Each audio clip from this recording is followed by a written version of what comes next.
So, who makes the better fish and chips? Is it John Lewis or is it Marks and Spencer? Well, today I'm going to find out because I'm going to be trying them both to see who's best. So let's start off first with John Lewis. So I've actually had fish and chips from John Lewis before and thought it was really nice, but that was a while ago. So it's going to be interesting to go back and see if it's changed at all and how it compares with M&S. Let's head in.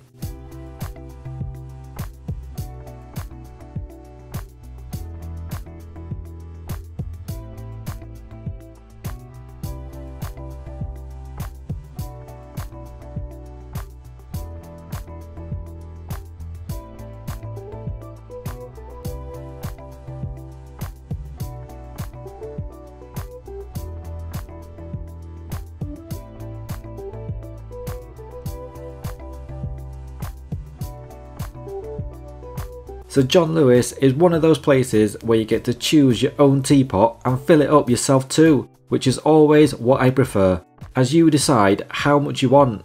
I like getting my money's worth, so I like topping it right up to the top. So let's make a quick cuppa and wait for the food to arrive.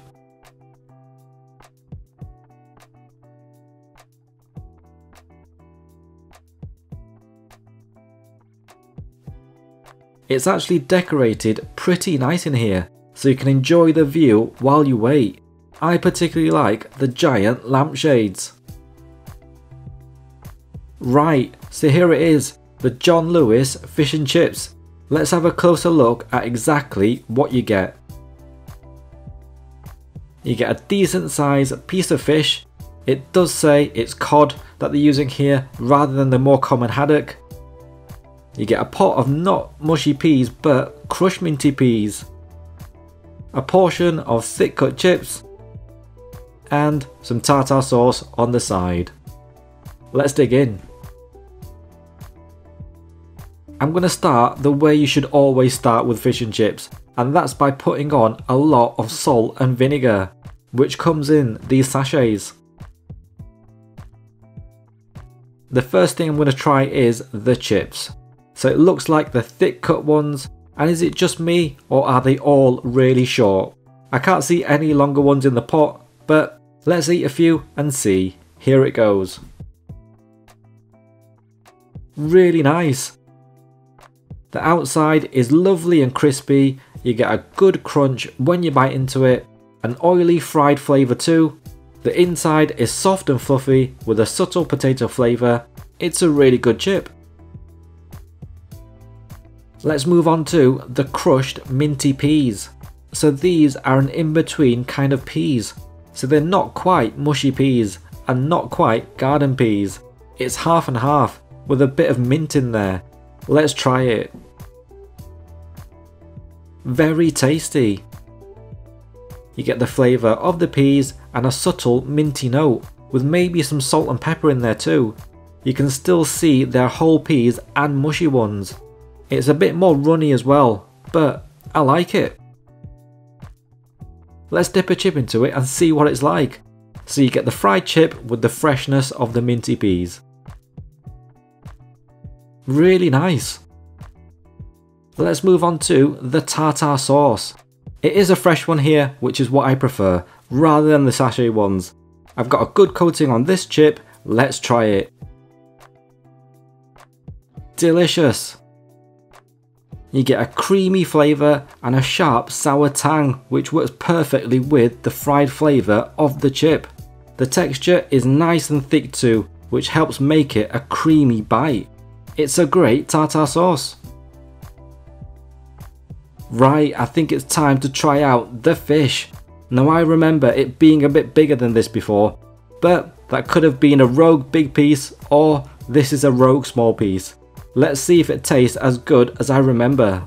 I'm going to cut it in half to start with, just so we can have a look at the fish in the middle. It is cod that they're using here as mentioned, rather than haddock, which is a nice change, and it looks to be a bit of a thin one. I've cut off a piece to try out with the batter, and it actually looks pretty good. Let's go in for a taste and see what it's like. Delicious. The batter is light and crispy. You get a crunch when you bite into it, and it has a nice oily fried flavour. The cod on the inside is soft and delicate with a subtle flavour, and that's one difference it has from haddock, which has a stronger flavour and seems more meaty. I want to see if I can get a bit of the cod just on its own without the batter, so I can taste it by itself. I've got a nice piece of it here, let's try it. Very nice. I think it's time for some combo bites. The first one I've got is the crispy chip, delicate fish with batter, and some crushed minty peas on top. Here it goes. Delicious.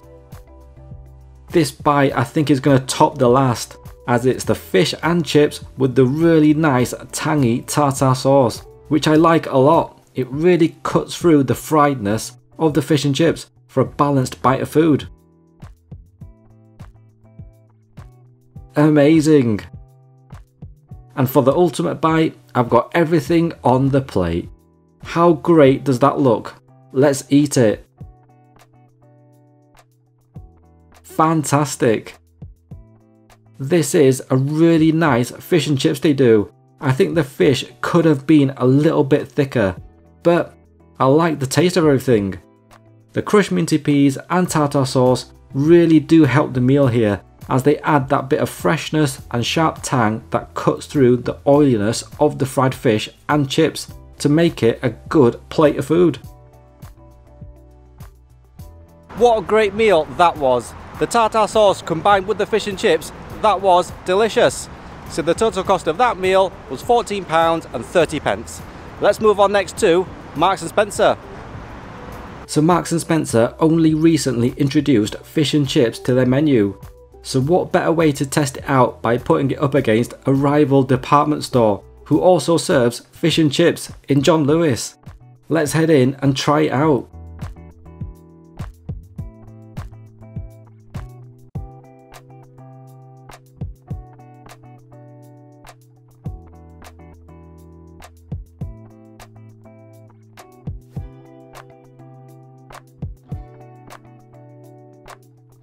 I ordered a pot of tea with my meal, so let's make a quick cup before the food arrives.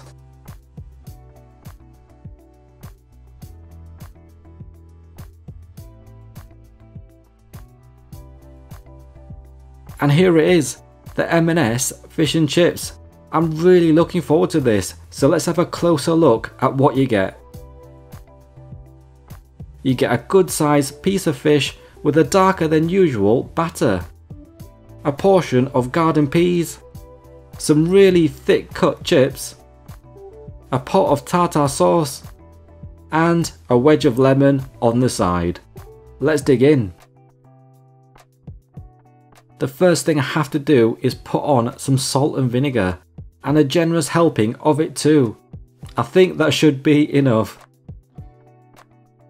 I'm going to start off with the chips. Now these are really thick cut ones, probably some of the thickest cut chips out there. Let's see how they taste. Decent. There's not much of a crisp to the outside, it's more soft with a slight chew. I think you can tell these are oven cooked rather than fried. They taste like a bigger version of oven chips that you can buy. The inside is soft and fluffy with a nice potato flavour, but slightly on the drier side. Let's move on to the peas. So just standard garden peas they serve here, but these are not just any peas, they're M&S peas, so they should taste pretty good. Let's find out. Nice peas. They seem a little smaller than what you would usually get, but they do have a strong pea flavour.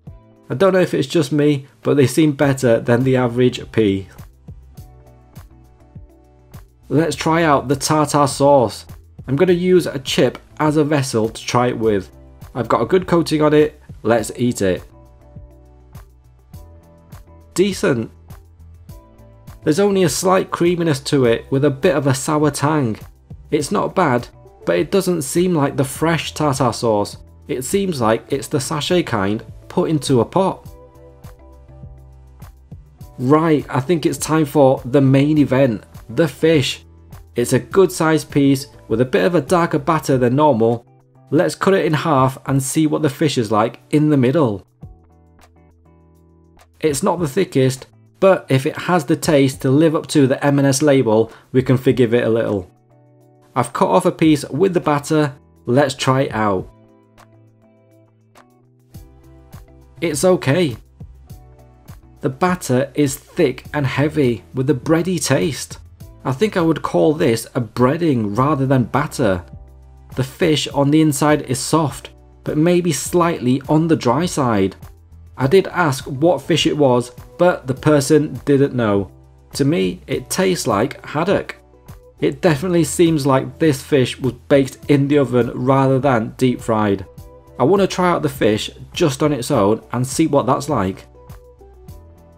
It all seems to break apart, but I've managed to gather it all up onto my fork. Let's try it. It's not bad. The batter is thick and heavy, pretty filling when you eat it. As mentioned, it does taste bready. It's not the most favourite batter I've ever had, but it does fill you up. Right, I think it's time for some combo bites. The first one is the fish with the thick batter and big chips and some tartar sauce. Let's do it. Pretty good.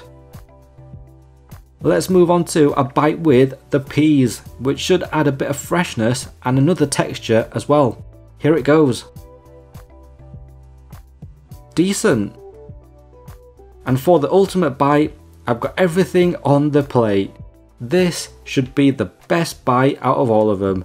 Let's see if it is.